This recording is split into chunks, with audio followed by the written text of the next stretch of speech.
Hoy es un culto de Santa Cena, y los cultos de Santa Cena son propicios para varias cosas, ¿sí?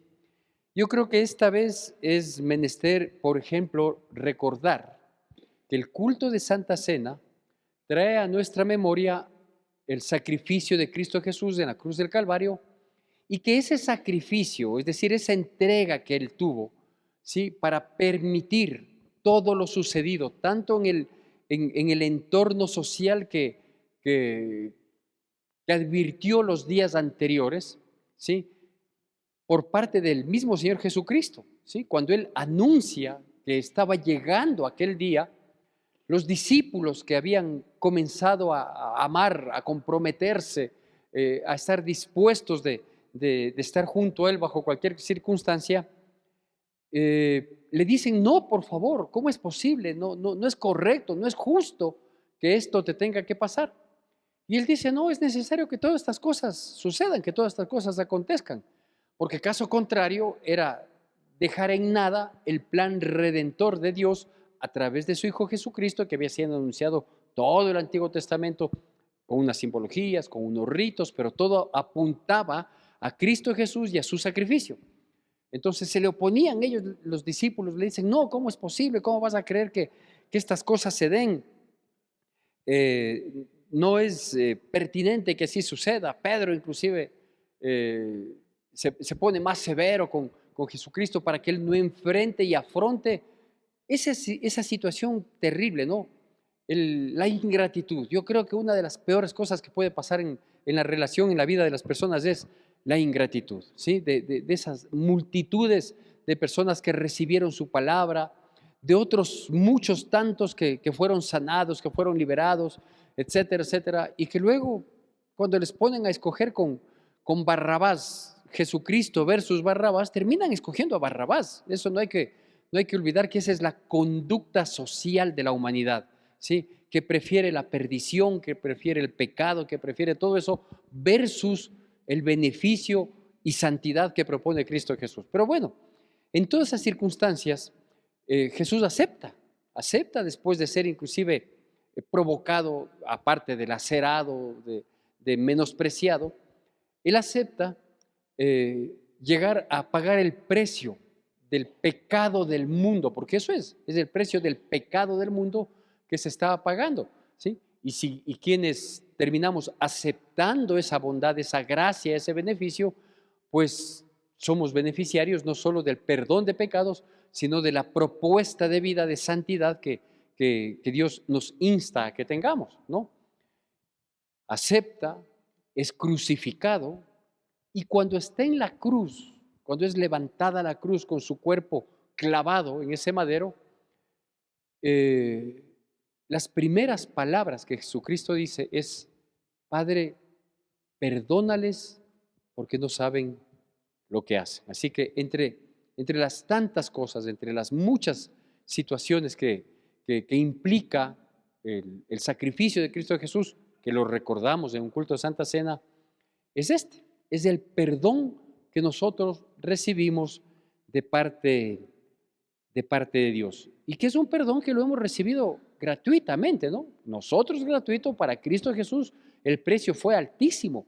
El precio no solo del dolor físico, de la indignación que tuvo que afrontar frente al vituperio, a la agresión verbal que tuvo, y que no se explica, ¿no? No se explica. Entonces, la explicación que hay, aunque nuestra mente no alcance a comprender todo, es que nosotros hemos sido perdonados por gracia. Gracia. Entonces, esa gracia que no tiene una definición porque no hay palabras que alcancen a definir, nos propone esto, ¿sí? Nosotros recibir el perdón de pecados por su gracia, pero que a su vez esa gratuidad, que entre otras cosas implica la gracia, esa gratuidad de semejante beneficio, también nos insta, nos impulsa a que nosotros cambiemos de vida, pues. Porque si ya me perdonan el pecado, no voy a seguir en el pecado.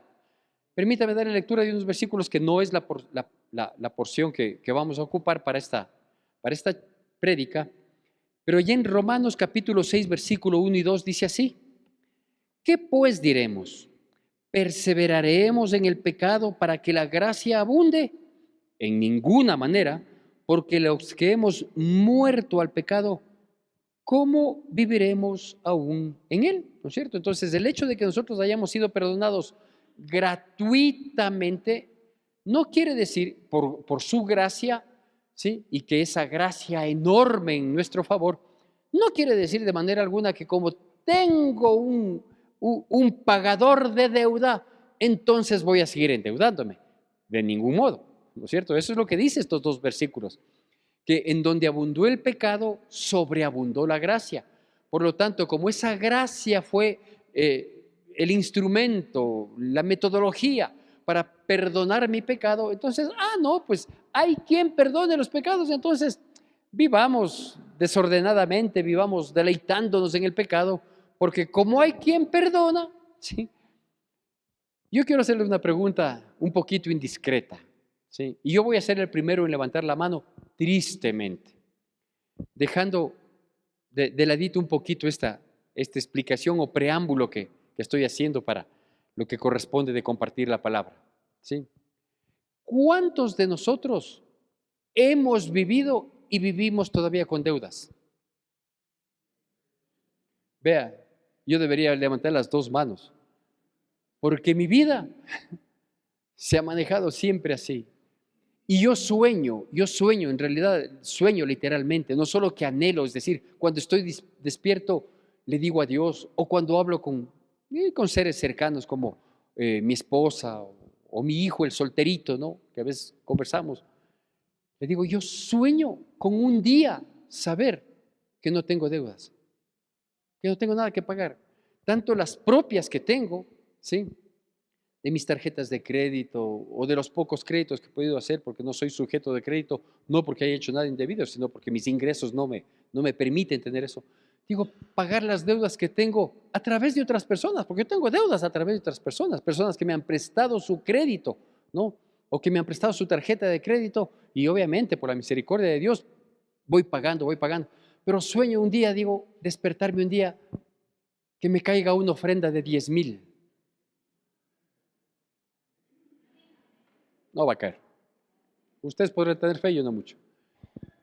Y digo, con estos 10,000 voy a hacer lo que yo quiera, porque no tengo que pagar a Diners, no tengo que pagar a Mastercard, no tengo que pagar al Produbanco, no tengo que pagar las deudas del Pichincha, las propias y las ajenas, no tengo que pagar al Banco del Pacífico, no tengo que pagarle a nadie. Sueño con eso, pero no se me ha cumplido el sueño todavía. ¿Sí?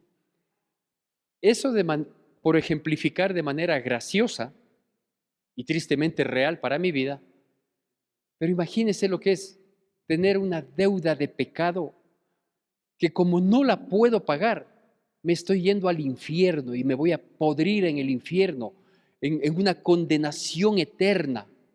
Y que alguien haya pagado el precio de mi pecado, de ningún modo voy a volver a caer en eso, pues. De ningún modo voy a caer nuevamente en el pecado. Eso es lo que nos dice Romanos 6, 1, 2. ¿Sí? Perseveraremos en el pecado ya que la gracia sobreabunda. De ninguna manera. ¿Cómo puedo volver a vivir en el pecado si ya he muerto al pecado? Ahora sí le voy a pedir que por favor vayamos a nuestro texto oficial con este preámbulo que se encuentra en el libro de la carta a los Efesios, ¿sí? A Éfeso, en el capítulo 4, y me voy a permitir dar lectura de unos versículos saltados, ¿sí? Para no desglosar algunos aspectos que no son inherentes a esta charla y más bien enfocarme en lo que propone la gracia en nuestras vidas. Ya recibo el perdón de pecados por su gracia gratuitamente, por un amor incomprensible y cómo tiene que ser mi vida de ahí en adelante. Y dice así, voy a leer versículos del 1 al 3, el 17 y 18 y el 31 y 32. 1, 3, 17, 18 y del 31 y 32. Dice así, ¿tenemos todos amén? Siempre con atención y con reverencia a la palabra de Dios. Efesios 4 del 1 al 3. Yo pues, preso en el Señor, os ruego que andéis como es digno de la vocación con la que fuisteis llamados, con toda humildad y mansedumbre, soportándoos con paciencia los unos a los otros en amor, solícitos en guardar la unidad del Espíritu en el vínculo de la paz. 17 y 18. Esto pues digo y requiero en el Señor, que ya no andéis como los otros gentiles que andan en la vanidad de su mente, teniendo el entendimiento entenebrecido, ajenos de la vida de Dios por la ignorancia que en ellos hay, por la dureza de su corazón. Y 31 y 32 dice, quítese de vosotros toda amargura, enojo, ira, gritería y maledicencia y toda malicia. Antes, sed benignos unos con otros, misericordiosos, perdonándoos unos a otros, como Dios también os perdonó a vosotros en Cristo. ¿Sí?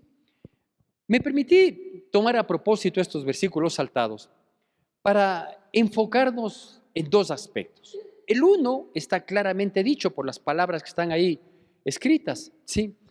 Andemos de una manera correcta, andemos, ¿no? Comienza en el versículo 1 del capítulo 4, dice, yo pues en el Señor os ruego que andéis como es digno, y luego en el 17 dice, ya no andemos como los otros que no conocen de Dios, que andan envanecidos, que tienen el entendimiento entenebrecido, etcétera, etcétera. Entonces, por un lado nos propone cómo tenemos que andar y a su vez nos dice cómo tenemos que evitar ese camino de vida que nosotros debemos seguir. ¿Por qué? Porque hemos sido perdonados por el pecado, por lo tanto tenemos que morir al pecado, porque si ya recibí tanto favor, que por su gracia abundó la gracia para nosotros ser perdonados, ya no voy a seguir pecando, pues, ¿no es cierto? ¿Quién es aquel, como yo, digo, a veces digo, una lotería, pero es imposible que me gane la lotería porque yo no creo en la lotería, yo no compro, ¿cómo me gano? De pronto caminando y que se me cruce un boleto que me solucione la vida de deuda, ¿no? Y son esas imaginaciones que uno en la angustia, en la desesperación, cuando comienza a recibir las llamadas del banco, imagina, ¿no? Cierra y dice, Dios mío, un loteriazo, ¿sí? O por ahí que de pronto yo haga una cosa y el beneficiario sea un multimillonario. Ellos nunca dan medio. El pobre aporta, colabora, como ha sido levantada esta iglesia, con el aporte de los chochitos de todos nosotros, ¿no es cierto? Y uno de pronto dice, ve, está asistiendo a la iglesia un millonario. Me ha de tocar prestarle para el taxi cuando venga. Cuando se le dañen los 8 vehículos y llega entonces, pastor, ¿no tiene unos $20? Digo, que viene desde Guaranda. Entonces, si nosotros hemos sido perdonados, no solo que es el beneficio de haber sido pagada nuestra deuda, sino que concomitante con esto, debemos adquirir un estilo de vida, ¿no es cierto?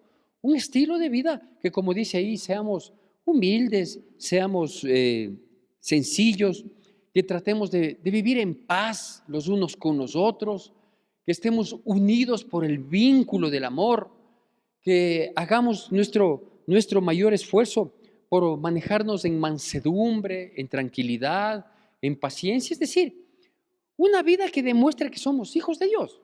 Jesucristo dijo, yo, aprendan de mí que soy manso y humilde de corazón. No dijo, aprendan de mí que a mí nadie me dice nada, que vas a ver que yo soy reactivo. Dice, ay del que se acerque a mí, dice, yo le corto la oreja, o al menos le digo a un pana que me dé cortando. No, no dijo eso, nunca actuó de esa manera, ¿no es cierto? Y usted dirá, no, pastor, sí, alguna vez entró al templo y tumbó las mesas. Claro, es que ameritaba la situación, porque el templo es un lugar sagrado, ¿no es cierto? Es por eso que aquí no podemos tener actitudes, ni aquí ni afuera, y aquí mucho menos, actitudes desatinadas, ¿no es cierto? Alguna vez se fue resentida, 2 familias se fueron resentidas de aquí, porque eran parientes las 2 familias, y una de esas familias tenía una hijita, una chica bonita, que comenzó a venir con su novio, y un día yo estaba aquí, bien que soy cieguito todo, no avanzo a ver, pero por ahí en la construcción antigua que teníamos, que era más pequeña, veo que se estaban besando apasionadamente. pucha, reaccioné, ¿no? Digo, perdón, pero esto no es parque para que estén besándose así. Ellos salieron, la familia, nunca más volvieron, que sigan besándose en el parque. Porque este es un lugar sagrado, este es un lugar santo. Por eso debemos venir, inclusive en nuestra presencia física, tenemos que venir a saber que venimos a adorar a Dios. Sí, no venimos de paso, o sea, voy a ir a la iglesia de pasito y luego me voy a hacer tal. No, no, la iglesia, es un lugar santo. Entonces, claro, cuando Jesucristo, el Hijo de Dios, que es manso y humilde de corazón y que nos dijo que vivamos de esa manera, estuvo totalmente airado, es porque efectivamente a la casa de Dios, que dijo, esta es la casa de mi Padre, es casa de oración, le convirtieron en un mercado de compra y venta, ¿no? Y usted sí sabe por qué llegó a ese punto el templo. Porque los judíos, ¿sí?, sabían y estaban bien claros, ¿sí?, que tenían que diezmar y ofrendar, y ellos tenían un sistema bien amplio de diezmos y ofrendas. Por cualquier cosa, una ofrenda, por esta otra ofrenda, ¿no es cierto? Y eso traían sus animalitos, sabía que tenían que dar de las primicias, llevaban sus frutos, ¿no es cierto? Entonces, ¿qué es lo que pasaba? Que en el templo ya no se podía, para esa época, ya no se podía coger todo el ganado y coger todo. Entonces, lo que se hacía es, y que la Biblia también lo propone, dice, ve, no traigas tu ganado, no traigas tus granos, no traigas tus cosechas, las primicias del 10%, el diezmo de eso, no traigas. Véndelos y trae el dinero. Y así nos alivianas de esa carga, ¿sí?, de acumular animales y acumular los granos, las cosechas, que hasta hace algún tiempo, hace mucho tiempo antes de Cristo Jesús, se hacían, ¿no? La última vez que se reclama el que lleven esas cosas es con el profeta anterior a Mateo, ¿sí? Él dice, traigan los diezmos a la alfolía, etcétera, etcétera. ¿Sí? El alfolí era una gran bodega en donde almacenaban todo eso para repartir a la tribu de Leví y a la cual pertenecía el sacerdocio, porque ellos eran sostenidos, sustentados por eso. Pero para la época de Jesucristo, ya que Leví, ni qué sacerdocio de los descendientes de Aarón, ya nada. Entonces dice, vea, hagamos una cosa, traigan al templo, pero no traigan el ganado, traigan el dinero. Entonces, ese comercio de vender para dejar el dinero o la moneda de cambio que había para entonces, es lo que se tenía que hacer lejos, y comenzaron a hacer dentro de la iglesia, ¿sí? Y claro, ya no solo negociaban para cambiar sus ganados y sus frutos con el dinero, sino que aprovechaban para hacer cualquier cantidad de negocios, y se habían tomado la iglesia por esa situación. Entonces Jesús se indignó y ahí sí procedió como correspondía, pero de resto él no. Al punto de estar crucificado y con los brazos abiertos, clavado, comenzando a desangrarse, decir, Padre, perdónales, porque no saben lo que hacen, ¿no es cierto? El versículo 17 y 18 dice, no anden así, no anden como los otros, gentiles, que no conocen a Dios, que tienen su entendimiento entenebrecido. No pueden, por favor, actuar de esa mente, y ni tampoco el justificativo de, ay, yo no he sabido qué. No, ¿qué no sabías? ¿No sabe que Dios le gusta y quiere que nosotros seamos santos en toda nuestra manera de vivir?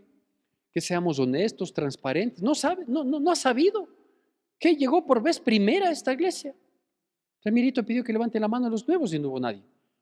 Así que creo que es sabido para todos que tenemos que manejarnos de manera correcta, como corresponde a hijos de Dios, dignos de la vocación con la que fuimos llamados, dice estos versículos que leímos. Y la otra parte, digo, la una que leí estos versículos a propósito de manera saltada era para enfocar la propuesta de Dios, que si hemos recibido el perdón de pecados, ya no vamos a seguir viviendo en pecado y tenemos que vivir de esta manera. Dice, y yo quiero destacar eso para entrar en el segundo punto, en el segundo aspecto. Dice, con humildad, mansedumbre, soportándoos con paciencia los unos a los otros. A veces uno lee estas cosas, yo sé que ustedes han leído. ¿Cuántos hemos leído la carta a los Efesios? Ya. Cuando uno lee estas cosas, uno a veces, no sé si le pasa a usted, a mí me pasaba, que uno leía esto, ¿no? Dice, soportándolos los unos a los otros, con paciencia, o habla, dice que estemos unidos en el vínculo del amor. Y eso suena romántico, ¿no es cierto?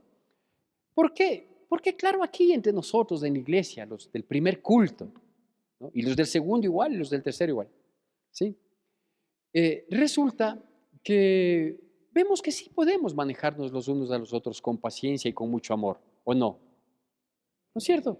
Yo veo porque yo estoy en la puerta y la gente entra y de pronto entran dos personas desesperadas por darle el abrazo y beso, el ósculo santo al pastor, y de pronto se tropieza el uno, "Ay, perdón hermanita, no, no sé, parecemos de Riobamba". Qué gentileza, qué amabilidad, qué paciencia, qué amor. No, que si Cristo viene ese rato, los primeros en ser levantados somos nosotros. Qué bueno que dijo ese amén. ¿Sabe cuál es el problema? Que esto nos pide la misma paciencia y amor en la casa, en el trabajo, en la universidad, en el vecindario. Nos pide la misma amor y paciencia con ese vecino como el que yo tengo, ¿sí? Que no hay viernes y sábado que hagan fiesta. Y mi dormitorio está colocado junto al parlante de ellos. ¿Usted cree que yo puedo dormir los sábados? Y el domingo es el día que más temprano me levanto. Y el día viernes no hubo fiesta. Aleluya. Dios escuchó mi clamor, mi oración. Por fin voy a dormir el viernes al menos, porque ya sé que el sábado no duermo. ¿Sí? Pero ¿sabe qué pasó? Que se olvidaron, yo sé que no lo hacen de manera deliberada, se olvidaron prendido un, ¿qué será? Un faro, una luz intensa. ¿Sí? Y esa luz está junto al parlante que está en la ventana de mi dormitorio. Así que cuando es el parlante no puedo dormir, porque es una bulla hasta qué horas de la madrugada. El viernes no hubo bulla, pero estuvo el foco. ¿Sí? Al punto que en serio, yo me levanto a la madrugada para ir al baño y digo, hijo, creo que me he quedado dormido, porque todo clarito. ¿Sí? Cuando veo 2:39, ¿sí? Se olvidaron el faro prendido. Claro, y ayer en la mañana que nos levantamos con mi esposa, un poco temprano nos levantamos también, me dice, qué fastidio, ¿pudiste dormir? Le digo, no. Dice, qué fastidio esa luz, no. También debo tener amor y paciencia. Complicado. Por eso termina diciendo este capítulo, en el versículo 31 y 32, que como esta convivencia con ciertas personas, a veces de la familia, a veces es un cónyuge, a veces son los hijos, a veces son los padres respecto de los hijos, a veces es una suegra metida, a veces es un amigo cercano que no es fácil manejarse con paciencia, que no es fácil brindarle amor, que uno evita el tener contacto con esta persona porque sabe que cuando estoy con esa persona tiene sus chistecitos, tiene sus bromitas, es hostigoso, es abusivo sobre pretexto de la broma, ¿no? Y que uno evita, pero hay veces que toca compartir con ellos y ahí le sacan a uno, yo sé que ustedes no, porque son blancos, rubios y de ojos azules, pero a mí me sacan el indio. Qué difícil es con esas personas, ¿no? Y uno termina reaccionando porque uno es gente con sentimientos, es con emociones, y a veces nos ponemos en pie de lucha. Pero ¿sabe qué nos dice esta gracia con la que fuimos alcanzados? Quítese de vosotros, versículo 31, toda ira, todo enojo, toda maledicencia, toda malicia, eso que venimos pensando, ¿cómo hago para ponerle el pie a este o a esta para que no vuelva más? ¿Le pongo mala cara? No, porque eso está muy evidente. ¿Le pongo algo en la Coca-Cola? No, no. ¿Qué hago? ¿Qué hago? Quítese toda malicia. Y termina diciendo, aquí yo no termino todavía, ¿sí? Antes, sed benignos unos con otros, misericordiosos. Esta es la parte crítica. Perdonándoos unos a otros como Dios nos perdonó en Cristo. Le decía que por un lado el enfoque de esta charla es andemos correctamente, como Dios propone, con humildad, con mansedumbre, con paciencia, con paz, unidos en amor. Por favor, caminemos como corresponde como hijos de Dios. En ese mismo aspecto nos advierte 17 y 18, dice, no andemos como la gente que no conoce de Dios, como los gentiles, como los que tienen el entendimiento entenebrecido, su corazón endurecido. No debemos ni parecernos a ellos. Y si antes éramos nosotros de ellos, ya no vamos a ser así, porque nosotros conocemos de Dios. Y termina diciendo, quítese de vosotros toda ira, todo enojo, toda maledicencia. Antes, sed benignos unos con otros, y permítame detenerme un poquito en este otro aspecto, el perdón. El perdón. ¿Es fácil? No, no es fácil. Ni predicarlo es fácil, porque para predicarlo debo perdonar. Es complicado. ¿Cómo le perdono a una persona que no es mi esposa, porque gracias a Dios tengo una linda relación con mis hijos? Maravilloso, ¿sí? Con ellos paso 24/7, gloria a Dios. Pero ¿qué tal con el cuñado que le arruinó la vida a mi pobre hermana? Porque ha sido un grosero, un atrevido, le ha faltado, ha sido infiel, tiene un vocabulario. Y mi pobre hermana, ¿le aguantó? Estoy dando un ejemplo nomás, ¿no? No, mira, vamos a orar por su hermanita, pastor. No, es un supuesto nada más.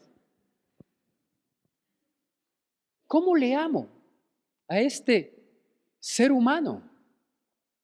¿Cómo le amo? ¿Cómo le perdono si lo arruinó la vida? O le arruinó, o al yerno que le arruinó la vida a mi hija, o la loca tóxica que le arruinó la vida a mi hijo. O a la suegra de mi hijo o de mi hija que pucha, le tiene al punto de que explote. ¿Cómo le amo al compañero de trabajo que sé que me pone el pie todas las veces porque no le gusta ver mi crecimiento o le desagrada totalmente mi vida de santidad? Y antes de que yo sea cristiano, sí, compartíamos, alhaja, etcétera, etcétera. Pero se enteró que soy cristiano. Se dio cuenta que soy cristiano con mi comportamiento porque estoy andando conforme a la vocación del llamamiento con el que fui llamado y que ya no ando en la dureza de mi corazón. Y al ver que soy cristiano, me friega la vida, habla mal de mí, me pone tropiezo. ¿Cómo le perdono y cómo le amo? ¿Sí se da cuenta que la situación se vuelve más complicada? Y así tenemos personas en nuestro entorno, a veces cercano, a veces un poquito más distante, pero que aparecen por ahí. Qué terrible, qué ganas de desaparecerles. Pero soy cristiano. Me alcanzaron con su gracia y el primer paso es este. ¿Sí? Yo también tengo que reconocer que yo fui perdonado. Pues. Yo fui perdonado. Y no es que yo llegué de rodillas delante de Dios a pedirle, no, yo fui perdonado gratis. Yo fui el que le escupí. Yo fui el que le caía latigazos. Yo fui el que riéndome le escogía a Barrabás mientras le miraba a los ojos a Cristo Jesús. Yo fui ese. Yo fui el que me burlaba y le decía, si dices que eres el Hijo de Dios, bájate pues. Y burlándome. Y yo fui perdonado. Ese es el primer paso. El perdón es un proceso, ¿no? El perdón no es un ya perdona, bebé, ya, y ella, bueno, te perdona ya. Lindo fuera. Pero no es así. Así que el primer paso es, yo también fui perdonado. A lo mejor no fui como el cuñado, como el yerno, como la suegra, como el compañero de trabajo, o no se me ocurre a alguna otra persona de cercanía en nuestro entorno. A lo mejor no fui, o no era como eso, pero fui perdonado. Y fui perdonado de una manera increíble. Primero, gratis, por favor. Así que quienes tenemos la intención de que algún día le voy a perdonar a esta persona que me ha ofendido, que me ha agraviado, que me ha lastimado, ¿sí? Cuando venga de rodillas a pedirme perdón y yo pueda decirle en primera instancia que te perdone Dios porque yo no, está perdiendo el tiempo. Está perdiendo el tiempo. Porque nadie fue a Cristo Jesús a decirle, Señor, por favor, perdóname. Sino después de que Él nos perdonó primero, porque Él nos amó primero. Y por ese amor nos extendió su gracia y nos perdonó, con la opción de que nosotros algún rato reconozcamos y ahí sí le digamos con conciencia, sí, Señor, yo he sido así, por favor, perdóname. Pero si ve que hay en el mundo millones y millones y millones de personas que ni siquiera saben que su cuenta haya sido borrada y por lo tanto siguen pecando, siguen acumulando en su cuenta. Porque Cristo Jesús murió por los pecados del mundo. Ahora, que los beneficiarios seamos quienes, por la infinita misericordia de Él mismo, ¿sí? Nos dimos cuenta de ese perdón y aceptamos su gracia, no solo para beneficio nuestro de ser perdonadas nuestra deuda, sino que hemos comprometido nuestra vida en ya no vivir más en el pecado, porque si hemos muerto al pecado, ¿cómo vamos a vivir en él? Pero estos somos pocos, en el mundo somos pocos, en su familia, vea. Miren su familia para que más o menos pueda hacer un análisis del universo en una muestra. ¿Cuántos de nuestras familias siguen pecando? Y felices y contentos. Y se ríen, y están riéndose yéndose al infierno. ¿Cristo murió por ellos? Claro que murió por ellos. Por eso les queremos hablar. Pero ellos no lo aceptan. Entonces, Jesucristo murió por el pecado del mundo, pero no todo el mundo lo recibe, lo acepta y vive en gratitud como tenemos que vivir. Porque el perdón es difícil. Solo Cristo Jesús para hacerlo de esa manera. Pero aquí nos dice en el versículo 32 que nosotros seamos misericordiosos y perdonando unos a otros como Dios también os perdonó a vosotros en Cristo. Solo dos aspectos. Hay mucho que hablar del perdón. Algún rato nos tocará hablar en ese sentido, por ejemplo, en las charlas matrimoniales. No le voy a decir cuándo. Normalmente advierto yo en la charla, termino uno, digo, ¿seguimos con este tema o vamos a topar el otro? Cuando toque eso no voy a decir nada, porque es difícil. Como Dios nos perdonó, ¿sabe cómo Dios nos perdonó? Dios nos perdonó con un perdón que implicó para Él, que fue la víctima, para el que fue la víctima, Cristo Jesús, implicó sacrificio. Y nosotros no, nosotros queremos perdonar con mérito, no con sacrificio. Pastor, pero si yo también, yo estoy consciente, a mí me pasa, no solo que me ha pasado, me pasa. Que yo quiero perdonar, pero cuando estos ojos que se han de comer los gusanos te vean tu desgracia, ahí te perdono, porque vas a estar peor que yo, para que sientas, para que sepas lo que se siente y cómo duele. Jesucristo no lo hizo de ese modo. Dios no lo hizo de ese modo. De hecho, lo hizo entregando a su único hijo, ¿no? Que no tengo explicación para tanto amor. Así que el amor de Él fue, y el perdón de Él implicó sacrificio. Su amor fue sacrificial y su perdón sacrificio. Qué duro, en serio. Estamos airados, enojados, con rencor, que nace un deseo de venganza con todos aquellos que nos han ofendido. Bienvenidos al grupo.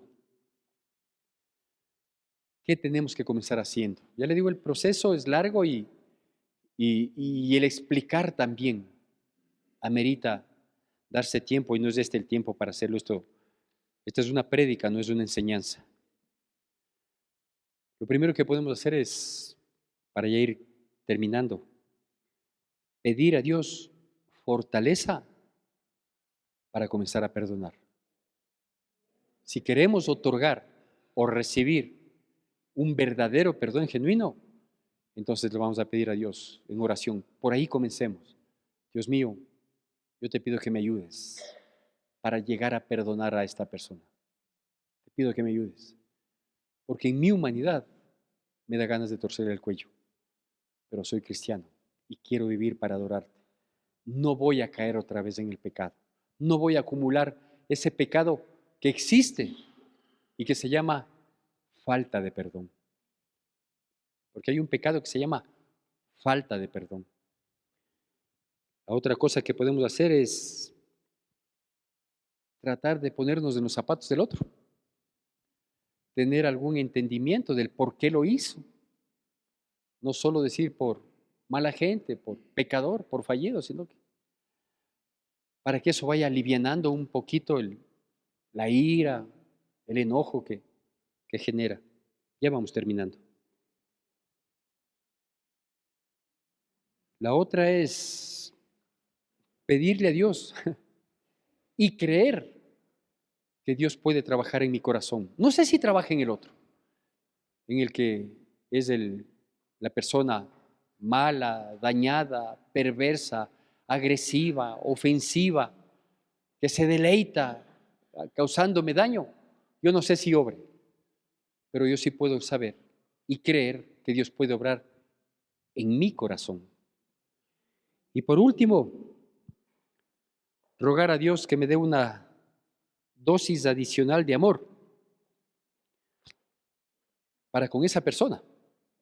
Yo no tengo nada de amor, no tengo nada. Tengo conflicto, tengo ira, tengo molestia.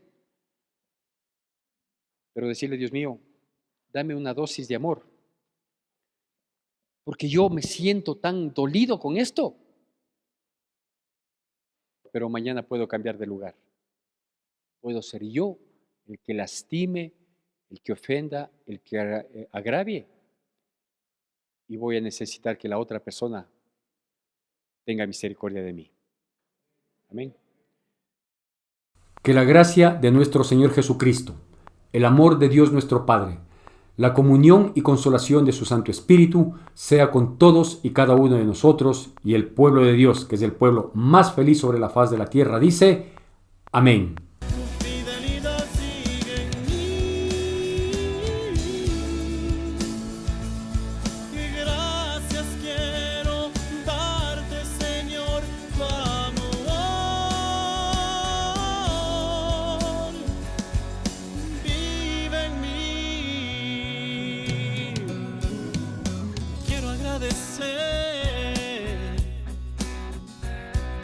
Aquel que mi vida salvó, aquel que su mano me extendió y dio refugio a mi corazón. Quiero agradecer al único que siempre me amó, al que todo lo dio y hasta su